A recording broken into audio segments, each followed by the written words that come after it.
देखिए, स्थूल जितना स्थूल होते हैं तो अनेकता होती है। जैसे हम सूक्ष्म में जाने लगते हैं, एकता महसूस होने लगती है उस एक तत्व। और सूक्ष्माति सूक्ष्म जो है, जो परमात्मा की शक्ति है, उसको पहचानो तो हमें ये कुछ कुशलता चाहिए। जब भी हम ध्यान में बैठते हैं 3 नियम जरूर पालन करना पड़ता है। क्या? अब मुझे कुछ नहीं चाहिए, अचाह 10, 15, 20 मिनट, आधा घंटे, जितने भी मैं ध्यान में बैठने वाला हूं, मुझे कुछ नहीं चाहिए। भाई कोई भी ये नहीं कह सकता मुझे कुछ कभी नहीं चाहिए। भूख लगे तो भोजन चाहिए, प्यास लगे तो पानी चाहिए, गर्मी लगे तो हवा चाहिए, थकान हो तो नींद।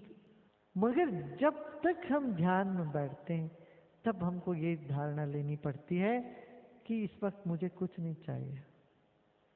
फिर मैं कुछ नहीं करूंगा, अप्रयत्न, अचाह, अप्रयत्न और अकिंचन, मैं कुछ भी नहीं हूं। ये 3 मूलभूत तत्व लेके जब बैठते हैं तभी ध्यान लगेगा। इसी तरह से जब संसार दिखना बंद हो जाता है उस वक्त परमात्मा दिखने लगेगा। एक तरह की एक चित्र आता है, देखिए, एक तरफ से देखो तो एक दिखता है, दूसरी तरफ से देखो तो दूसरा दिखता है। एक तरफ से देखो तो लक्ष्मी दिखती है, दूसरी तरफ से नारायण दिखते हैं। होलोग्राम्स है। तो ये चित्र होते हैं, एक तरह से तो तुम्हें हनुमान जी दिखेंगे, दूसरी तरफ से रामकृष्ण परमहंस दिखेंगे, नेहरू जी दिखेंगे, दूसरी तरफ से महात्मा गांधी दिखते हैं। इस तरह का चित्र होते हैं। उसे कुशलता से देखनी पड़ती है। बाएं तरफ से देखो तो एक चित्र दिखता है, दाहिनी तरफ खड़े होकर देखो तो कुछ और दिखता है। तो ये वैविध्यता जो दिखता है, इससे नहीं परमात्मा का पहचान होगा। इस वैविध्यता के भीतर जो एकता है, एक ही परमात्मा अलग अलग रूप से, अलग अलग ढंग से, अलग अलग भाव से, अलग अलग शरीर में प्रकट हुआ है। ये भाव उदय होना हो तो हमें बिजली को देखना पड़ेगा।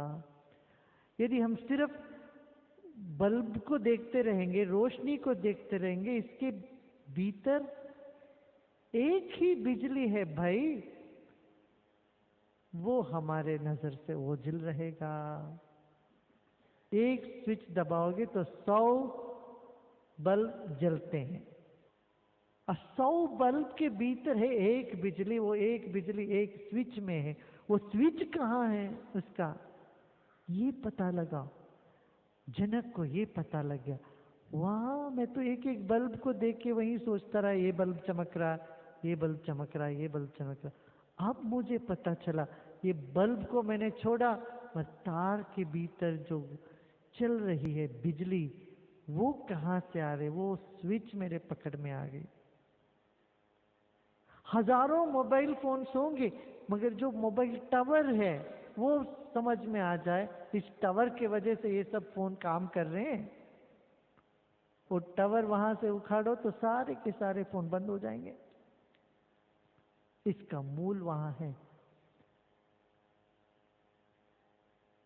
जनक कह रहे मैंने मोबाइल देखना छोड़ दिया, टावर के ओर मैंने दृष्टि लगाया। अब मुझे पता चल गया कहां से सब कुछ है। वो ये कुशलता से मैंने देख लिया टावर को। मेरी दृष्टि यदि मोबाइल फोन में ही अटका रहे, इसी को मैं सर्वा समझता रहूं, तो मेरा ध्यान कभी हो ही नहीं सकता था। इसका मतलब ये नहीं कह रहे मोबाइल फोन को तुम फेंक दो, नहीं, दृष्टि यहां से हटाया, इससे हटा करके अपने मन को मूल पर ले गए। किसी कुशलता के साथ परमात्मा विलोक्यते, परमात्मा को हम देखा जाता है।